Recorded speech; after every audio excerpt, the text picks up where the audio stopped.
Dobrodošli na kanal Kodeks Militarija. U ovoj četvrtoj epizodi našeg serijala o tenku T-55 uz pomoć našeg gosta Marina objasnit ćemo tehničke detalje o tenku T-55 izvana i iznutra. Marine, hoćemo krenuti od sražnjeg dijela tenka. Možemo.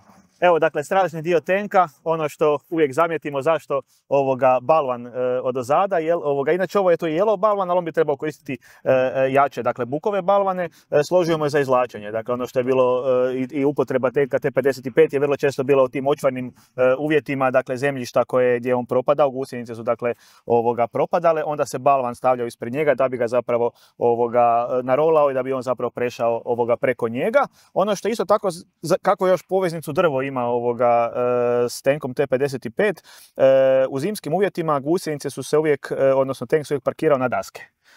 Iz razloga da se dakle ne smrzne u dodiru s tlom, jer on je zapravo ruski stroj i uvijek je za očekivati da će raditi u zapravo ekstremno hladnim uvjetima, pa ćemo kasnije reći nešto i o njegovom akumulatoru i grijevnom prostoru. Oko samog tenka nalaze se servisni uglavnom prostor, dakle kutije za alate, mokli spremnici i tako dalje, i ovdje dakle dva rezervara za dodatnu naftu. Jer stroj koji je pogonio, dakle, tenk od 581 konja, dakle to je 12-cilindrični V55 motor, puno je trošio, između 100 i 400 litara nafte na sat rada, traže i dodatne spremnike. No, međutim, dodatni spremnici su se u trenutku, dakle, borbenih aktivnosti odspajali i, dakle, zapovjednik ih je gurnuo, dakle, dolje. Ovdje se nalazi motorni prostor i transmisija, dakle, već sam rekao, motor je, dakle, vrlo snažan. Ovdje se nalazio auspuh. Ono što je zanimljivo za svu tu rusku tehniku toga vremena, dakle, nema one dimne zavjese koje idu oko kupole, nego on zapravo baca gorivo na auspuh. Onako, rekao bih, praktičan model ovoga funkcioniranja. Gorivo prebacuje preko dizni na auspuh i zapravo one se zadime i u tom trenutku radi baš ovdje upravo veliku dimnu bombu, jel ćemo odmah preći na ovaj dio ovdje. Zapravo ovdje je on osjetljiviji, pogotovo djelovanjem protuoklopnih sredstava. Recimo, ovo tu je protuoklopno sredstvo Zolja, dakle laki prenosni sustav, vrlo jednostavan. Dakle, imamo penetraciju koja je najbolja kad dođe, dakle, u ovoj zoni ovdje ili u područje, dakle, pod kupolom, i zapravo ga onesposobljava. I to mu je zapravo bila otegotna okolnost, jer razvoj vojne tehnologije, pogotovo oklopa, je bio dijametralno suprotan. Uvijek se prvo razvijao tenk, a onda se razvijao oklop koji će ga uništiti. I to ga je zapravo na neki način, i neću reći izbacilo iz službe, nego zapravo vidjelo se da je on zapravo vrlo lak u tom dijelu za onesposobiti. I zapravo su ovi laki prenosni sustavi, dakle jedna vrlo jednostavna raketica ga je mogla onesposobiti i zapravo nanijeti strašnu štetu posadi. Jer ono što treba znati, dakle, da se radi o kumulativnom lazu, dakle on kada je djelovao u taj prostor, radio je, dakle, rupu, penetrirao je i onda je razvijao snažnu unutra eksploziju koja je zapravo karbonizirala posadu i onesposobila. Zato je ona priča da zapravo tenkisti su uvijek voljeli imati luk otvoren, jer ako je bio luk zatvoren, stvorio se jedan potlak i oni su zapravo nikakve šanse nisu imali. Iako su djelovanje imali zapravo vrlo male šanse. Dakle, eto, slušajte svi igrači War Thundera, ovo je način na koji uništavate T-55 u toj igri, a naravno, za što govoriš zvuči jednostavno, ali treba imati živce i strpljenje, doći u poziciju da tank prođe pokraj tebe i otvori tu svoju ranjivu stranu. Tank je namijenjen zato da bude okrenut prema tebi i tamo je njegov najjači oklop. Tako je. Tank je, ono što je jako zanimljivo, tank nema samo tu izuzetnu vatrenu moć, nego tank ima i izrazito snažan moralni dojam. On kad se upali, on kad je glasan, on nije imao nikakve rezonantne kutije, upravo iz tog razloga da zapravo bude što glasnije, da sije strah. I onda vi morate sami goli, dakle, doći ispred i, dakle, djelovati na tank ispred samog tenka, a budemo kasnije rekli, može na vas djelovati i, dakle, DŠK, može na vas djelovati, znači, protuzračni top koji je bio dosta snažan, i može djelovati i spregnuti top, tako da to nije imalo jednostavan zadatak, a još manje penetrirati u pravom trenutku. Dovoljno je bilo da vi zapravo udarite u bilo koji ovaj dio ovdje, dakle, i da zapravo od pogotka ništa, a vi ste otkriveni, i to je jedan vrlo nezgodan trenutak, tako da ovo izgleda puno jednostavnije nego što je u igricama, a još kompliciranije u samom bojevom djelovanju, jer naravno da ako nešto pogriješite, nema reseta. A naročito ako govorimo o kombiniranom djelovanju zajedno sa borbenim vozilima pješaštva i pješadijom koja ga štiti, onda je zadatak uništenja ovakvog tenka još puno složeniji. Apsolutno, slažem se. Okolo se nalaze mokri spremnici gdje su se, dakle, jel on gdje god ste imali kakvu poziciju na njemu stavili ste ili gorivo ili granatu, to je bilo dakle jasno, jel? Granate su mogle biti, proći ćemo ih unutra više tipova, ovdje su obično bile kumulativne, ovdje su bile obično okolo granate podkalibarskog zrna, one nisu bile puno u borbenom kompletu i tako dalje, ali su zapravo na neki način podkalibarsko zrno isto bilo nekakav oblik novosti gdje se zapravo penetriralo puno jači oklop od ovoga ili ste mogli penetrirati dakle i u neki drugi dio vozila, a ne baš u taj takozvani meki dio, jel? To je sve tu ovdje okolo. Gusjenice, 1,5 tonu svaka, vrlo teška, na 5 pogonskih osovina, no međutim vrlo se lako izula u krškim uvjetima, ali je posada bila dovoljno prisebna i uigrana da je mogla zapravo nazvati nazad na gusjenicu.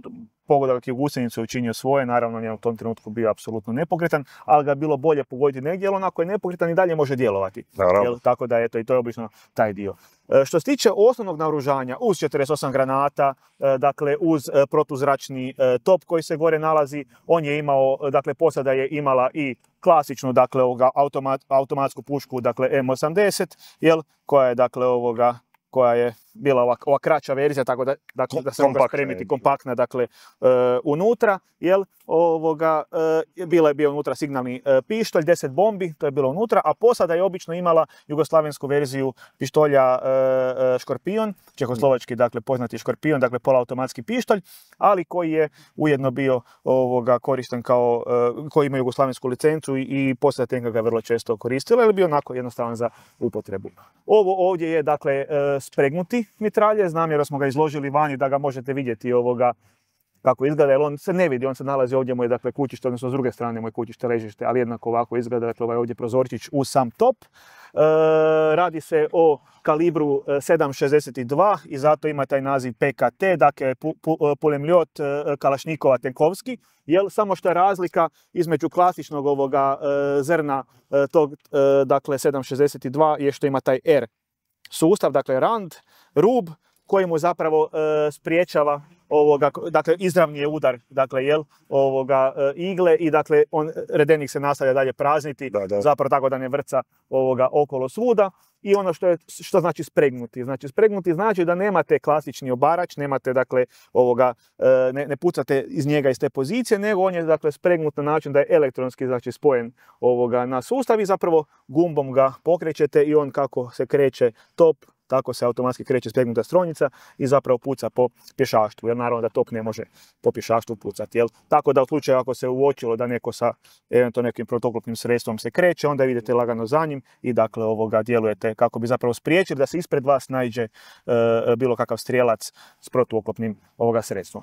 Skroz naprijed nalazi se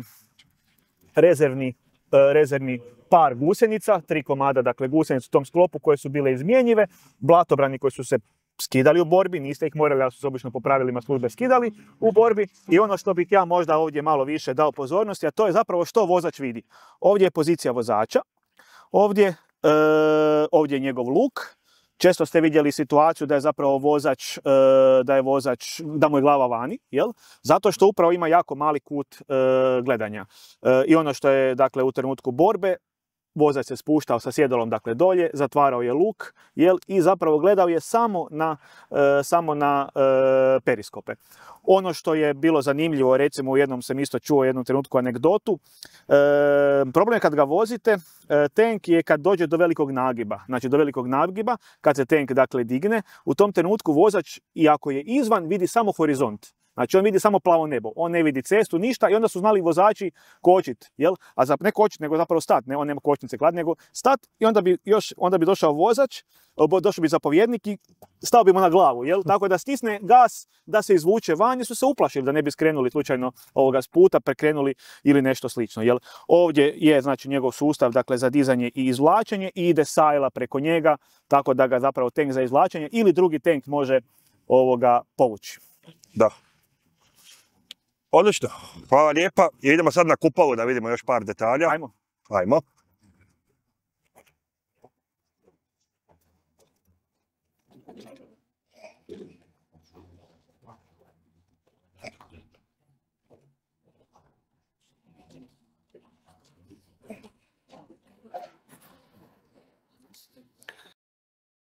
Novina Marina, možeš reći što se ovdje nalazi sa moje desne strane? Dektjarov špagina krupnokaliberni, kako mu je naziv, odnosno DŠK, dakle to je protuzračna strojnica kalibra 12,7 mm.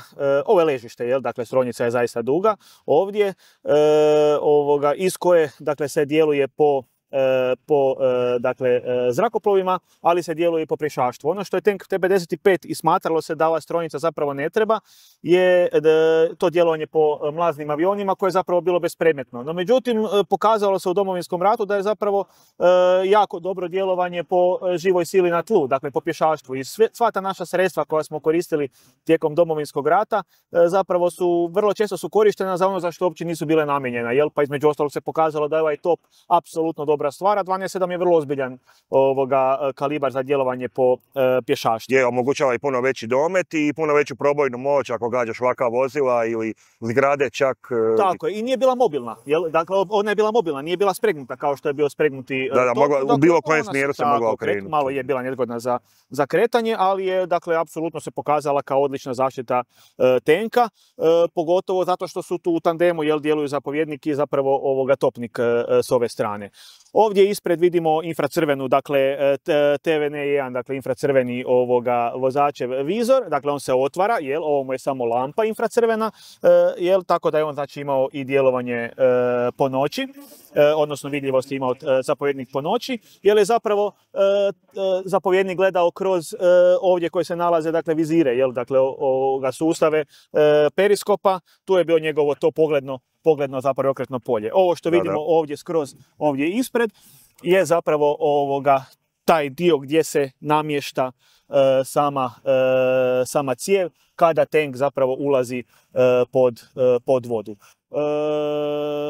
A ovo je luk. Dakle, za razliku od starih verzija 3.4 i tako dalje, jel, luk je bio nešto malo zbiljniji, bio je malo nešto krupniji, upravo kako bi pružao tu zaštitu ovoga zapovjednika koji je zapravo mogao naređivati i voditi tank i izvana, dakle, jel, a komunikacija, ono što je jako zanimljivo, pogotovo s pješaštvom, ovdje se zapravo odvijala na način da je kabelom zapravo bio spojen dakle iza ekipa koja je, odnosno pješaštvo koje je bilo iza tenka, je on djelovao preko svog ruta, dakle radio uređaj tenkovski, jer Fardajev kavez je sam tenk i nemate signala vani, tako da je zapravo smiješno koliko god zvuči, kabelom zapravo oni svi su bili spojeni gdje je zapravo se odvijala komunikacija u samom tenku i to ne nikakvim mikrofonima, nego laringofonima, dakle spojenima na glasnice. I onda oni telefoniraju. I onda oni zapravo razgovaraju, telefoniraju, zapravo svi su u vezi, ali zapovjednik je šef parade. Je, mislim, to je relativno standardna oprema u tenkovima i danas, ja mislim, gdje i na sražnom dijelu tenka je ovako pomoću kabela, što je zapravo i fleksibilnije, se može komunicirati s posadom. Tako je. Evo, ovo je luk tenka, ja bi ga otvorio. Jel? Ajmo. Možemo. Evo, i tako to izgleda unutra. Vrlo malo prostora, odmah ovdje vidimo periskope. Dakle, luk koji je pružao odličnu zaštitu za zapovjednika, no međutim, zapovjednik je, kako sam rekao ranije, volio sjediti na samom luku vani, jer je imao veću šansu za preživljavanje ako je bio van tenka nego ako je imao unutar tenka, ako je luk sam bio zatvoren. Jer kad je zatvoren, onako rekao bih laički, kad gledate, bolje kad se to sve fino zatvori i zabrtvi, no međutim ispalo je da je puno bolje kad je to sve otvoreno i kad imate zapravo šanse za evakuaciju. Da, jasno. Odlično, jer možemo sad unutra? Možemo, dapače. Ajmo.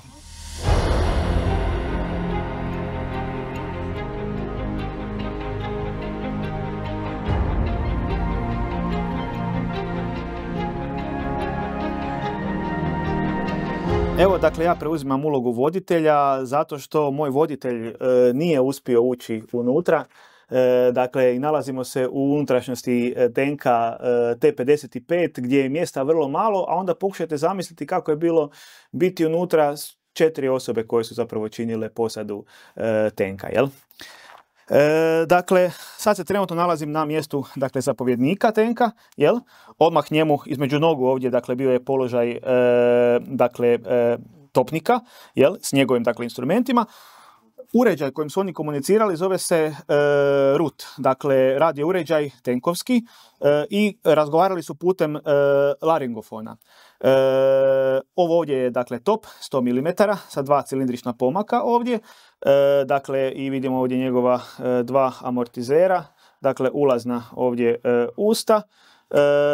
Tank je bio 100 mm, to vam možda puno ne govori, ali sve ovo okolo su bile granate i to, ja ću samo primiti čahuru te granate od 100 mm koja je bila zaista dakle ovoga velika, imala je gotovo 30 kg, 48 granata, različite namjene. Dakle, radilo se o dakle granatama trenutno fugasnim, radilo se o kumulativnim i pancirno obilježavajućim, ovisi što ste trebali dakle činiti, odnosno što vam je bila meta, je li vam bilo rušenje, je li vam bilo djelovanje po oklopu, jeste li trebali odgodu djelovanja i tako dalje, jer on je služio dakle za, taj top je bio različite namjene, on je bio za protuoklopnu borbu, ali je mogao djelovati i po objektima, dakle mogao je rušiti i tako dalje. Ono što je zanimljivo da zapravo prostora baš unutra nema, dakle mjesto zapovjednika, odmah ispod se nalazi dakle topnik, ovdje s moje desne strane je poslužitelj tenka, a top se u trenutku djelovanja pucnja dakle vraća nazad, kao svaki top, dakle amortizeri ga usporavaju, ali on ima jednu silu gdje se on zapravo povlači, tako da vi morate imati točnu poziciju i on se zapravo na nekoliko centimetara od vas izvuče, top se izvuče dakle van. Dakle, zapovjednik je gledao na periskop noćni ili je gledao na dnevne periskope, dakle to su ovi ovdje, bio je dosta zaštićen, i zapravo je davao zapovjedi što treba posada učiniti. Poslužitelj je uzeo granatu ili iz borbenog kompleta ovoga ili iz sače, ubacio je u ležište cijevi, užljebljene cijevi, i zapovjednik je davao signal za djelovanje. Ispod njega ovdje dakle nalazio se topnik.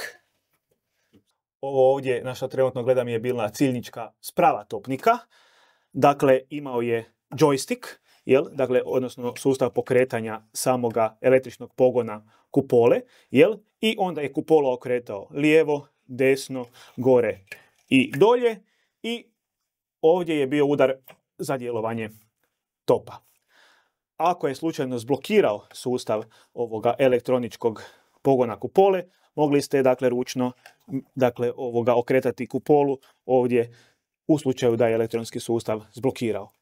Ovdje je bio položaj za uključivanje topa i za uključivanje spregnute strojnice koja se nalazila s desne strane topa, i znači kad je uključio strojnicu, on je dakle mogao u tom trenutku i djelovati sa strojnicom, a mogao je strojnicu ovdje i isključiti.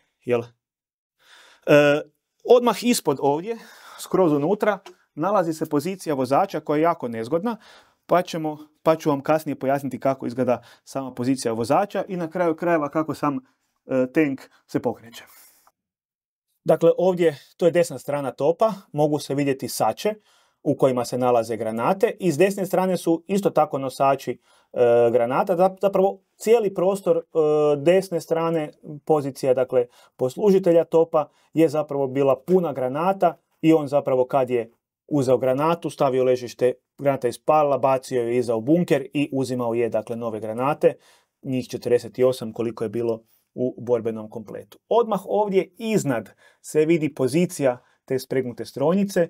Mislim da se na kameri može malo svjetlost vidjeti koja dolazi od strane. To je zapravo pozicija te spregnute strojnice. S njom nemate kontakt. Ona je elektronska. Jednostavno ju uključite i na nju i s njom djelujete. Ovdje se može vidjeti i dakle periskop ovoga poslužitelja koji je zapravo mogao izaći van kroz luk i djelovati na protuzračnom topu deška. Nalazimo se u pomalo nevjerojatnom prostoru vozača. Ja sam si ovako sjeo da bi vam pokušao zorno demonstrirati kako izgleda to sve okolo. Pozicija vozača je tako da se zapravo sjedalo spusti i digne naslonjač. Dakle, ovo ovdje je vrlo mali i prostor vrlo nezgodan i u samom djelovanju, a kamoli za snimanje. Ovdje s desne strane moje, odnosno sad s lijeve strane, da sjedim s desne strane, možemo vidjeti komandnu ploču, gdje se vidi temperatura, pritisak, dakle i sustav paljenja. Dakle, imamo iskru, pumpa ulja, isključi, uključi. Ono što je zanimljivo je taj njegov sustav paljenja, dakle koji vam funkcionira na ove dvije ovdje boce s kisikom, dakle koji će, on ima zapravo sustav paljenja na akumulatore, na pritisak i kombinirani sustav. Najbolji je kombinirani sustav gdje on zapravo daje, dakle grije grijače dizel motora, ali paralelno s tim i daje pritisak na klipove i na taj način ga zapravo pali, dakle zapravo pritiskom, odnosno komprimiranim zrakom. Nezaobilazna oprema svakog tenka T-55 su ventilatori, jer unutra nema zraka, nema, pogotovo kad je borbeno djelovanje, dakle i zapravo su to ventilatori kako bi vam ovaj dim koji se skupi u trenutku djelovanja zapravo kako bi ga mogli dakle ukloniti da nisu baš oko vozača. I vozač gleda, ono što je zanimljivo, samo na ovdje ove periskope, jel, kada je dakle u borbenom djelovanju vrlo mali kut pogleda ima, ali u borbenom djelovanju sasvim dovoljan. Kada nije u borbenom djelovanju, diže se ovdje iznad mene luk tenka gdje vozač provjeri glavu van, digne sjedalo i onda zapravo na neki način, ne gledajući uopće komande, vozi ovaj tank. Ovdje se nalazi mjenjač, evo, ovdje se može vidjeti dakle promjena brzina, a dakle sustav kretanja je pomoću kvačila. Dakle ovo mu je dakle desna strana, tu je s lijeve strane lijeva strana. Evo pokrećemo dakle i on se samo na taj način kreće. Naprijed su dakle ovdje isto kvačila koja možete čuti, to je dakle stiskanje gasa i njegova kočnica. Jel? Sve je mehanika i sve funkcionira savršeno, osim što onaj ko uđe unutra bude šokiran zapravo kako je malo prostora i kako to sve izgleda. Ali to je Rus.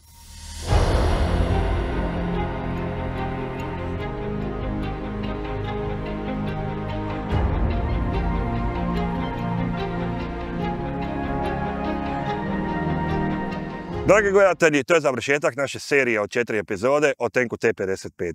Nadam se da vam se svidjela, nadam se da ste se upoznali sa svim aspektima ovog zaista posebnog tenka.